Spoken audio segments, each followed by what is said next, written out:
Isang magandang buhay po Luzon, Visayas at Mindanao. Panibagong video, panibagong reaksyon ang iyong mapapanood ngayon. Kasama natin ngayon itong malupit na vlogger na to na ayaw sa fake news. Sino ba naman ang gusto sa fake news? Ballpoint Man 2.0. Bakit kasama ko siya ngayon? Kasi ayaw din niya sa mga fake news. Huwag kasi tayo mag-fake news. Nalalaman naman kasi ang totoo ng taong bayan. Yan. Hindi naman pwedeng... Ay nako. Bakit naman kasi kailangan pang i-edit yan? Huwag na i-edit. Para makita talaga kung anong sinisigaw ng taong bayan. Sige. Panoorin nga natin ito. Kung ito ba talaga ay totoo. Husgan natin ito mamaya. Yan, sa mga naabot po ng video na ito, baka naman po pwede palambing. Papindot naman po ng subscribe button dyan. At huwag mo na rin kalimutan na i-hit ang notification bell para lagi ka po maging updated sa mga nangyayari sa ating kapaligiran. Lalong-lalo na po sa ating politics sa ngayon at napapanahong issue. Pindutin mo ng subscribe button, kapatid. Salamat. Kailan ho nagsimula itong pag-trace nyo dito sa mga vloggers na ito? When did you take things seriously with regard to the content that they're producing out there? Yes, alam nyo, ever since na mag-upo ako bilang director ng NBI, naging trust na po namin ay yung sa cybercrimes division namin ay mag-monitor ng mga ganitong vloggers, mga fake news spreaders, mga creators na hindi na po umaayon sa ating batas. Sino to? Tingnan nga natin. Yung sa cybercrimes division namin ay mag-monitor ng mga ganitong vloggers, mga fake news spreaders. Ito. May fake. Tapos may post. Sino ba to? Malabo eh. Si Chua pala to. Chua. Itong babae pala. So bukod dito sa babaeng ito, marami pa po. Okay, tuloy muna natin. Mga creators na hindi na po umaayon sa ating batas. But now you're taking it a step further. As I understand it, you're now looking into their funding sources. What led you to this part of the trace? Bakit meron kayong suspecha, meron kayong interes sa kung saan po nila nakukuha ang kanilang funding para po sa kanilang mga content online? Yes, napapansin na po namin, may pare-pareho po sila ng tema, ng sistema, ang yung paninira, yung ganon, disinformation, parang... Yun mga pre. Itong mga vlogger na to, tukoy na po ng NBI at minamanmanan na. Nakabantay na po ang NBI sa mga fake news na mga garbage creator na to. Ngayon, ang tanong dito, sino-sino ito? Alam nyo naman kung sino yung nagpapakalat araw-araw ng kasinungalingan eh. Sa TikTok, number 1 na si Real Tuker dyan. Minumura yung Pangulo, winawalang hiya. Yung mga nag-i-edit ng video na kahit nandun yung Pangulo, ang sinisigaw, Duterte. Yan. Huwag naman kasi ganon. Masyado naman eh. Yung totoo lang. Ang ibig sabihin po nun, pinatungan po ng audio.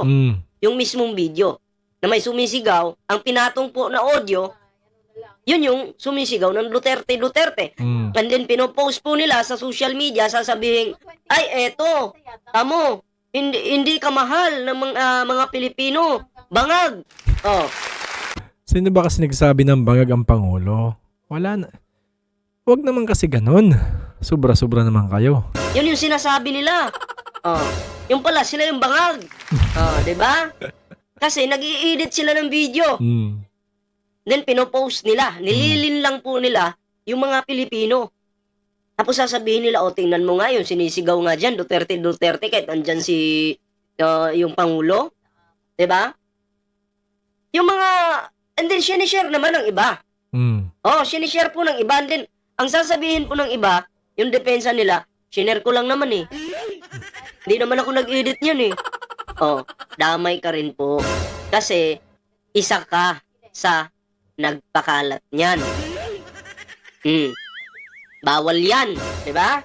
So, yun po, no? Yung ating bibigyan ng reaction po ngayon.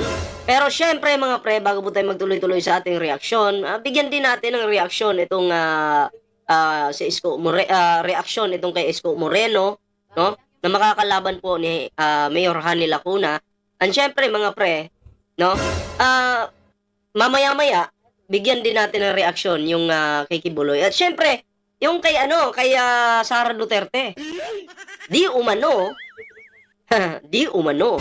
Itong si Sara Duterte mga pre ay talaga ng mga lupit, 'di ba? O tumanggap ng di umano tumanggap ng pera sa isang drug lord. Sino pong nag-booking yan? Si Trillanes din po. Mamaya, mabigyan din po natin ng reaksyon yan. Okay, syempre, bago po tayo magtuloy-tuloy sa ating reaksyon, ayan Ayan mga pre, meron po tayong Facebook page po dito. Ayan, Ballpoint Man 2.0. Huwag niyo pong kalimutang i-follow yung ating mga social media accounts. And syempre, may Timberador po tayo. And syempre, sa hindi pa nakasubscribe sa ating YouTube channel, huwag kalimutang mag-like, share, and subscribe para naman po maging updated kayo sa lahat ng mga uploads natin. Ayan. So, eto na. Wala nang patumpik-tumpik pa, mga pre. Unahin po natin itong issue, no? Kay Isko Moreno. Eto, meron pong isang article dito, mga pre. Ayan. Okay? Pero ito muna, pakita natin. Okay. Yan po. Do not forget. Sa mga batang Maynila na nakapaglaro sa Lope de Vega. Lope ba o Lope? Hindi ko kasi alam yung lugar na yan di pa rin ako nakapunta diyan. Pero ayon dito sa balitang ito mga pre, sa mga batang Maynila na nakapaglaro sa Lope de Vega Basketball Court, wag nating kalilimutan na noong Mayo 15, 2022 ay pinagiba ito ni Isko Moreno dahil si Bongbong Marcos ang nakakuha ng malaking boto dito at hindi siya. Pinulitika tayo ni Isko ayon dito sa post. Okay. Di umano, etong si Isko Moreno ay may sama ng loob diyan sa lugar na yan, sa Lope de Vega. Okay? Kaya pinagiba ni Isko itong mga yung court, basketball court, 'di ba? May sama ng loob kasi noon naman talaga nagbanggaan ito si Pangulong Bongbong Marcos at Isko Moreno. Well, kung totoo pong yan yung dahilan kung bakit pinagiba ni Isko Moreno yan, abay, hindi talaga maganda. Kumbaga, hindi patas Hindi patas kasi matagal na yan dyan Tapos nung matalo ka, ipapagiba mo. Okay lang sana nung hindi pa tapos yung eleksyon. Pwede mo siyang ipagiba. Ay di walang issue sana. Na politika, no? Ay pinagiba mo ito. Diba? Bakit? Nangyari. Basahin natin itong itong nasa yan. Ito. Mali. Personalan pala dyan, ano? Kabataang BBM supporters inapi ni Mayor Isko Moreno.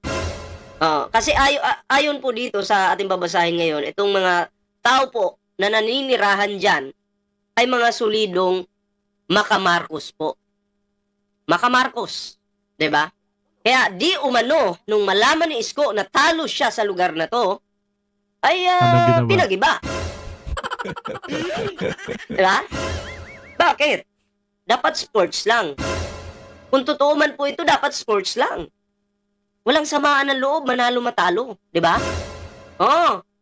At eto po yan yung after na. Yung giniba na, tapos eto yung before. Ayan basahin po natin. Nagulat ang mga kabataan sa barangay 329 Lope de Vega sa Maynila matapos ipagiba ng pamunuan ng Maynila Traffic and Parking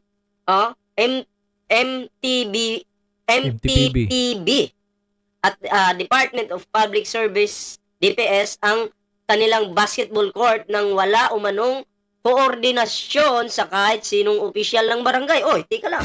Pwede pala yun? Yung hindi ka makikipag-coordinate? Basta-basta na lang giba? Gibay na lang. Ay syempre, magtatampo nga naman yung mga tao sa'yo niyan. Diba? Kung, giba na lang tayo dito, giba. Hindi ka nakipag-coordinate. Hindi mo man lang hindi ka man lang nag-announce sa publiko o nakiusap o okay lang po ba gibain ko muna to kasi ito yung dahilan, ito yung dahilan, ito yung dahilan. Dapat ganun sana, no? Pero ayon dito sa binasa natin, dire-diretso, wala nang koordinasyon pa. Nakakasama nga naman ng loob. Diba?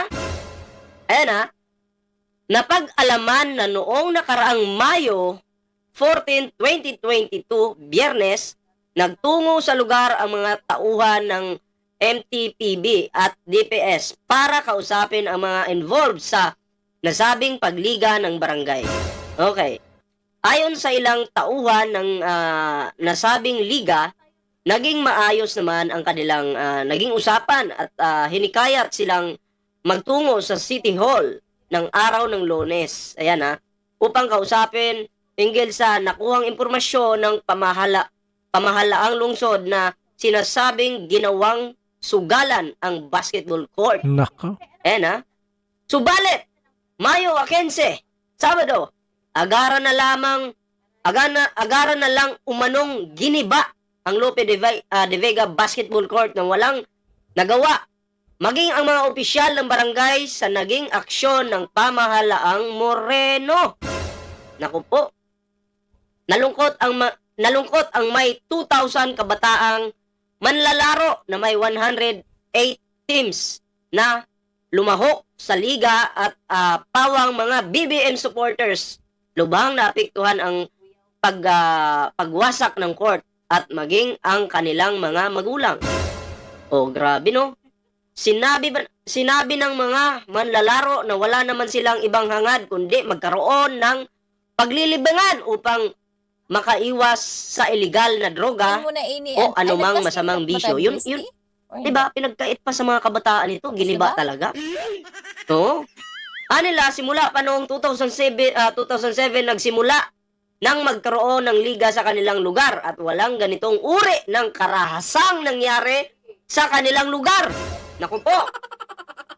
At dahil na rin sa inilunsad na basketball program sa barangay, naging drug clear ang nasabing lugar. Siyempre, may pinagkakaabalahan mga kabataan eh.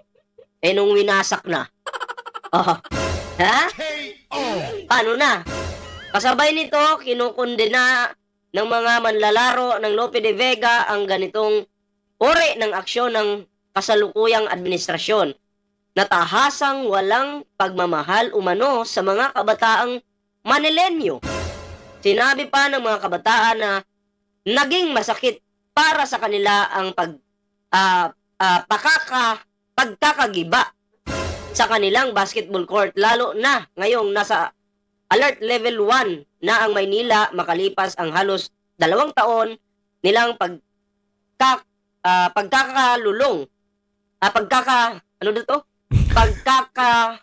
kulong sa loob ng bahay dahil sa nagdaang pandemya. Oo nga, may COVID noon. Ito bigyan ko lang to ng reaksyon.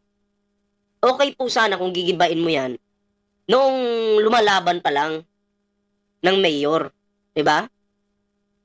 Lumalaban ka pa lang lumalaban ka pa lang ng pagka-presidente.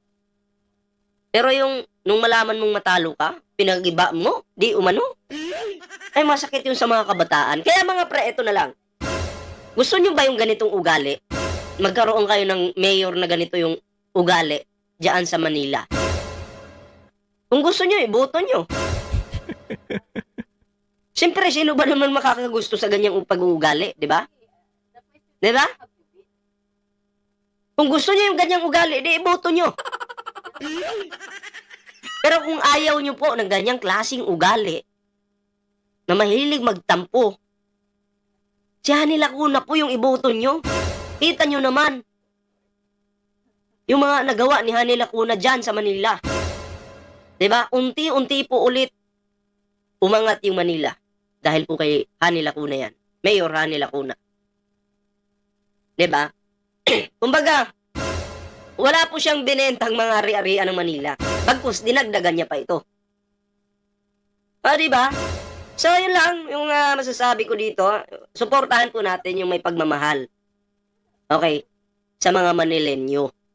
wag po nating suportahan yung mahilig magbenta. Mauubos lang po yung ari-arian nyo. Tapos ang depensa, hindi, gutom ang mga Manilenyo eh. Kaya bato lang naman yan, benta ko na lang. Para may makain tong mga to. Ang tanong na dito, nasolusyonan ba? Nung pagbaba niya, pagka-mayor noon, nasolusyonan ba yung problema ng mga Manilenyo? Nawalan, lahat ba ng mga pagbaba ni Isko Moreno dyan, yung mga tao palagi na bambusog? Hindi po. Ganun pa rin. May mga gutom pa rin. Nadagdagan pa nga eh. Dapat kasi ang bilang isang mayor, trabaho ang ibibigay mo. Hindi yung pagkain. Yung pagkain pwede yan sa mga binaha, ganun. Normal lang yun. Ayuda. 'Di ba?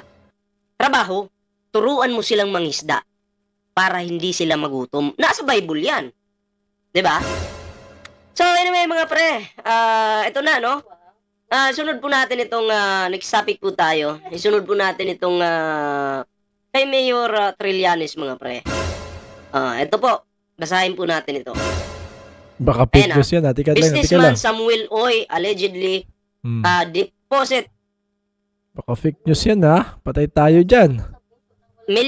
deposited millions to the accounts of Hanelet Avancenia. Tama ba? Avancenia, tama ba pagka-pronounce? Davao City Mayor Sara Duterte Carpio, Vice Mayor Paulo Duterte, and Sebastian Duterte from 2011 to 2013. Yan, tama. Says Senator Antonio Trillanes. So ang nag-booking po dito ay si Trillanes po. Binisto po itong mga anak ni Digong. 'Di ba? Pati si Hanelet kasama pala. 'Di ba? Bistado. Booking. Tumanggap di umano ng milyon na pera sa isang drug lord. KO! Ano ba dapat yung ginagawa ng Mukhang fake news din to ah. Patay tayo dyan. Baka mamaya masama tayo nito mga tugisin ng NBI. mayor? Di ba kalabanin ng mga drug lord? Di ba dapat protektahan yung nasasakupan niya? Pero hindi eh. Etong pamilyang ito ng mga Duterte, etong mag-amang ito, etong kanyang mga anak, ay tropa niya pa nila. Etong mga drug lord na to. Kaibigan. Mahilig sa kaibigan. Sana all. 2011 at 2013 pa po ito. Pero si Trillanes lang po ang talagang nag-effort niyan na bookingin yung baho ng pamilyang ito. Ganon po ang may pagmamahal sa bayan. Ganon. Si Trillanes walang issue sa pagnanakaw. Wala. Wala pong issue yan sa pagnanakaw si Trillanes. Pero itong mga Duterte, naku po, di mo mabilang. Kaliwat kanan may problema. Di ba? Yun ba yung gusto nyo? Yun ba? Tapos nilalait nyo pa si Trillanes. Galit na galit pa kayo sa tao. Wala namang ginagawang masama yung tao. Hindi naman gumagawa ng peking ebidensya yung tao. Nag-iimbestiga lang, tumutulong sa investigasyon dahil may pagmamahal sa bansang ito. Yan po si Trillanes. Tapos ang ibubuto nyo, itong mga tumatanggap ng pera sa drug lord. Kay Samuel Oy, di umano. Tumanggap itong si Sara, Hanelet, Pulong, Paulo Duterte. Ayan ang dami kasi mga Duterte, di ko mabilang eh. Di umano, sila tumanggap ng pera galing sa kay Samuel Oy. Ang tanong, malinis ba yung pera na yun? Natural, hindi. Galing sa masama. Tapos sasabihin ng pamilyang yan, I hate drugs. Tapos yung pamilya nila mismo, mga bangag. Ay, sus, Ginoo. Di ba? Yan yung mahirap dyan. Yan talaga yung mahirap. Na alam mo yun, mag-aangas-angas sila. Nakala mo naman malinis. Yung pala, kung titingnan mo yung kanilang buhay, sa labas malinis, pero may tinatagong baho. Sige, boto nyo mga bobo. Kaya suportahan po natin yan, si Trillanes mga pre. Ha, iboto po natin dyan sa Caloocan bilang isang mayor. O, di ba? So, yun mga pre, ngayon mga pre, eto na. Bigyan po natin ito ng reaksyon, itong isang video. Okay, kung saan na-trace na po ng NBI itong mga vlogger na to. Sino ba itong mga vlogger na to? Nako po, malalaman niyo po ngayon. Okay, pakinggan po muna natin mga pre. Panoorin po natin. Doon po ma'am at sa mga nakikinig natin. Okay, Director, kailan ho nagsimula Nako, mukhang maumpisa na nga ito ng mga fake vlogger Pagtugisin na to ng NBI itong pag-trace nyo dito sa mga vloggers na ito? When did you take things seriously with regard to the content that they're producing out there? Yes, alam nyo, ever since na mag-upo ako bilang director ng NBI, naging trust na po namin ay yung sa cybercrimes division namin ay mag-monitor ng mga ganitong vloggers, mga fake news spreaders, mga creators na hindi na po umaayon sa ating batas. But now you're taking it a step further. As I understand it, you're now looking into their funding sources. What led you to this part of the trace? Bakit meron kayong suspecha, meron kayong interes sa kung saan po nila nakukuha ang kanilang funding para po sa kanilang mga content online? Yes, napapansin na po namin, may pare-pareho po sila ng tema, ng sistema, yung paninira, yung ganon, disinformation, parang iisa po ang pakay nila. Was done maliciously in order to create a panic or kawawa naman ng ating mga kababayan. Hindi na alam kung alin ang tamang news at ang mali. Do you have reason to believe that there's only one entity that is funding them? And do you have reason to believe, Director, that all these vloggers that you're looking into are all connected? Yes, iniimbestigahan po namin yan because yun nga, circumstances leads to that opinion, to that conclusion na parang merong nag-guide sila, may nagdidirect, may nagkukumpas. Sino ba yung kumakalaban ngayon sa administrasyon? Sino ba yung nagpe-fake news? Di ba yung mga maka-Duterte? Kaya ang tanong ko dito, etong mga Duterte ba may alam dito? Bakit pag usaping fake news, tahimik si Sara Duterte? Di ba? Bakit ganun? Pag usaping fake news, tahimik siya. Patay Malaysia lang. Pero may Malaysia. KO! Ha? Yan. Halatang-halata na eh. Parang ganun po. Bigyan mo po kami ng example. Kaya Real Talker, maghanda ka na.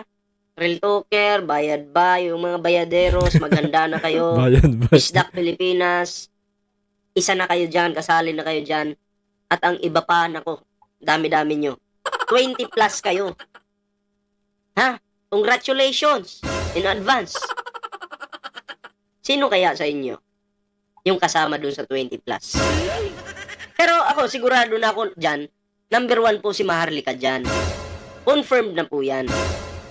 Diba? May warrant of arrest na nga po yan eh. 2 warrant of arrest. Pero yung iba, sino kaya yun? KO! Tuloy natin. Paano nyo nasabi mukhang may nagkukumpas? Go ahead po, Director. Yes ma'am. Katulad ng patuloy nilang pag-atake sa mga pangyayari na hindi naman talaga yun ang tamang pangyayari, ay yun ang pinagpipilitan nila na ilabas sa kanilang mga balita. Ganun po.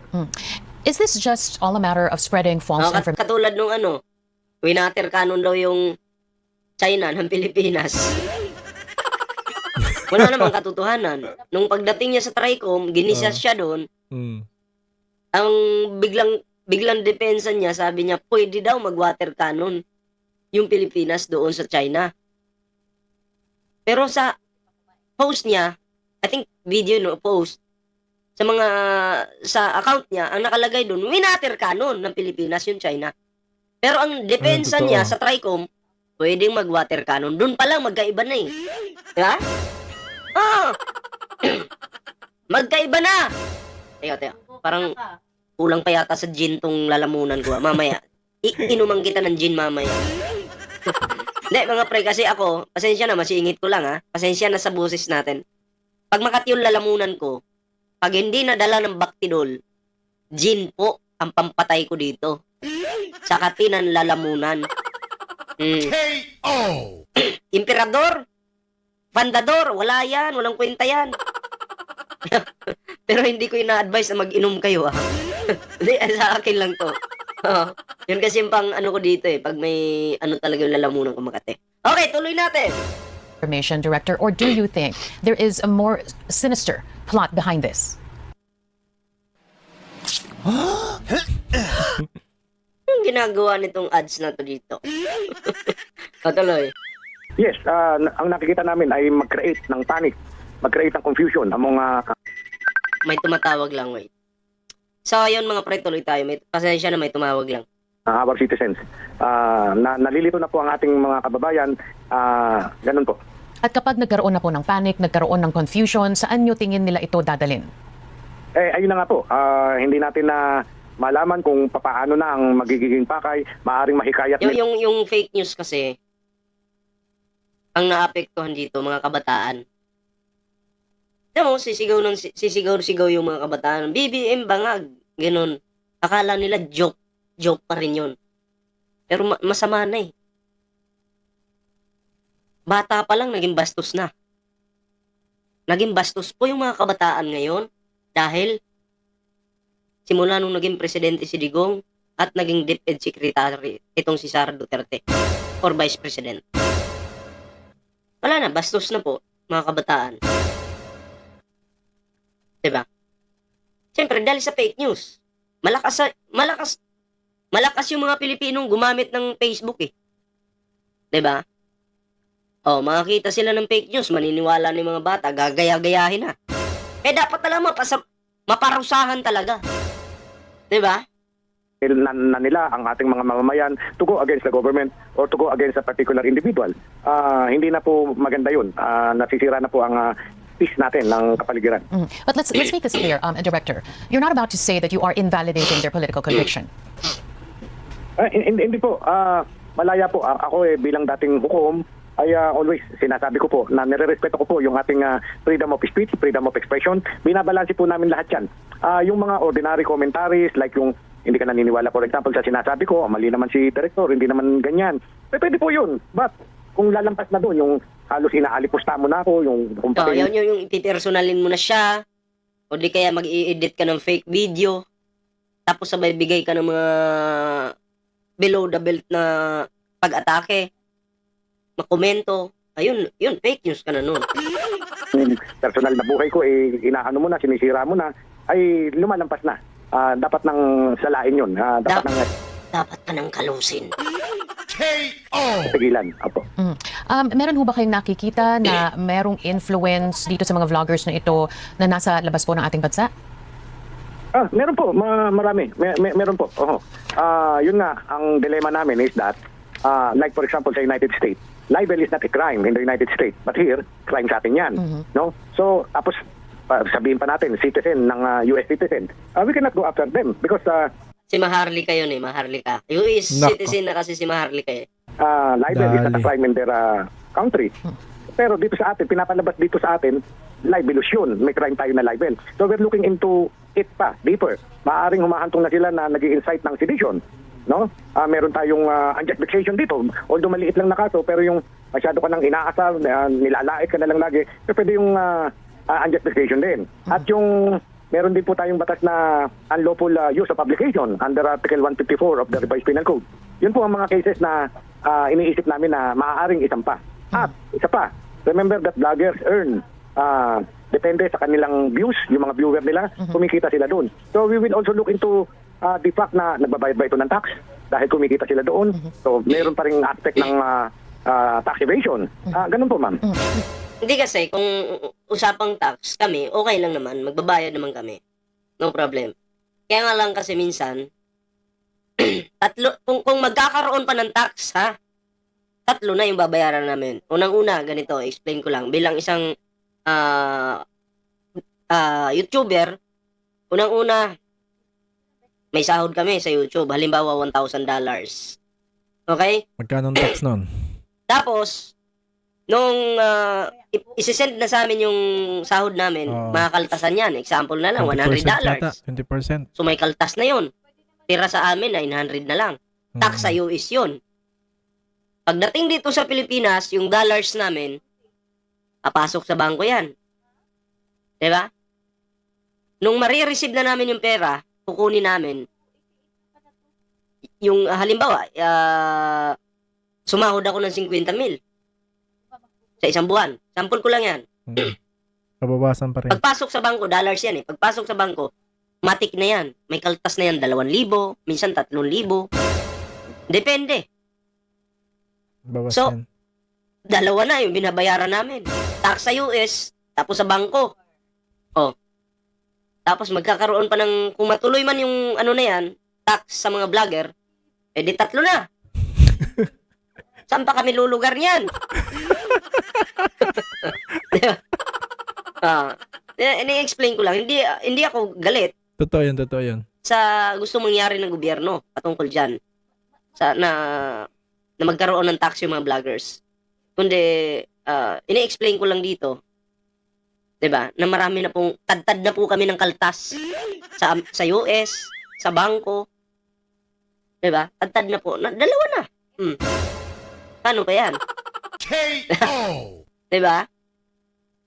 Yun yung isa sa problema ng mga vlogger ngayon. Kung matuloy ito, wala din naman tayong magagawa eh. 'Di ba? Susunod tayo. Director, kailan niyo ho napansin or may napansin ho ba kayo na biglang pagtaas nitong mga content na ito? Yes, apo. Lalo na ngayon na medyo ang political atmosphere natin ay hindi maganda, ay lalo pang dumadami. At natutuwa sila at lalo silang kumikita. Katulad na lang po ng nahuli namin sa Cebu. Binago niya yung content ng isang radio station na parang sinasabi na niya na pumapayag si Presidente Marcos na illegalize ang drug dito sa ating bayan. Hindi naman po yun ang ipinost. Binago po talaga. Now, nung mahuli namin, iniharap po namin sila sa media, umiiyak siya, nagsosorry, at inamin niya na kumikita siya sa ginagawa niyang ganon. And she has been doing this for 3 years already. Yun po. So, Director, kung ilalarawan niyo po doon sa mga nanonood at nakikinig sa atin ngayon, which of the two is more likely? That these content creators really just found a way to earn extra income, or this is really part of a more sinister plot, and that is to, as you said a while ago, sow confusion, sow panic in this nation? Pareho na po, ma'am. Pareho po. May sinister plan sila, and at the same time, pinagkakakitaan nila. They earn from this. This is how we made our workflow better than ever with Monday.com. It gave our team Activities. Director, paano niyo po dedepensahan ang sarili niyo sa mga nagsasabi? This is just history repeating itself. Yet another administration weaponizing one of its bureaus to go after those who are dissenting or those who have a dissenting opinion against this administration. Na baka nagagamit na naman ang isang departamento ng gobyerno para lamang kalabanin yung mga nagsasalita laban sa administrasyon. Your reaction to that, Director? Nagkakamali po sila. Ever since po ay pinapaliwanag ko na sa ating taong bayan, kami po ay apolitical. Itong National Bureau of Investigation ay isang institusyon na dapat mapagkatiwalaan ng tao, na hindi kami kumikiling kahit kanino pa man. Yung amin po ay pagpapatupad lamang ng batas. Tulad po ng sinasabi ko, yung mga komentaris, magbigay ka ng komentaris mo, yan ang paniwala mo, okay lang po yan. At ang mga government officials naman ay hindi dapat maging onion skin. Kaya malaya po yun. Ang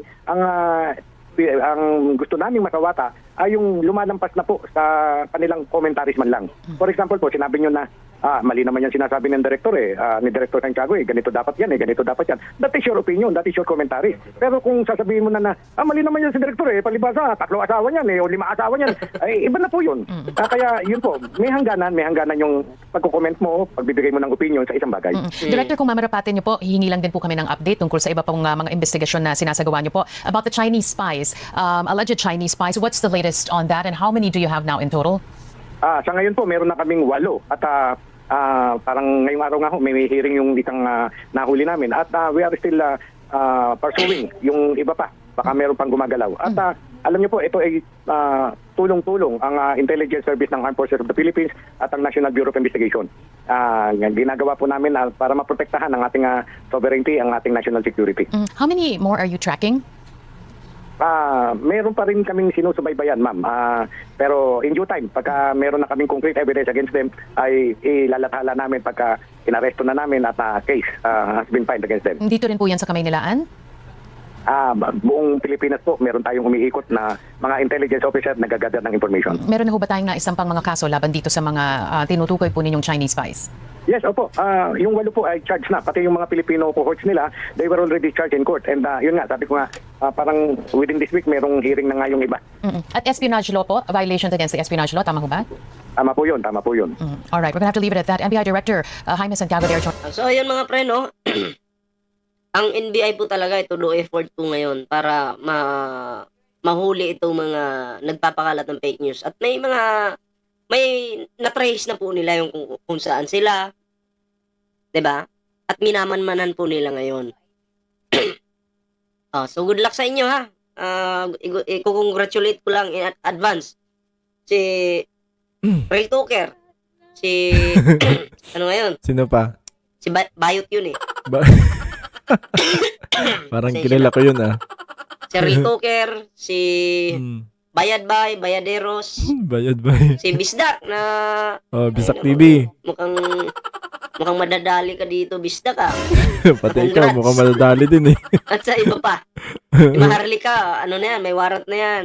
Nako. Bangan na lang natin. Diba? So yun lang po yung ating video ngayon mga pre.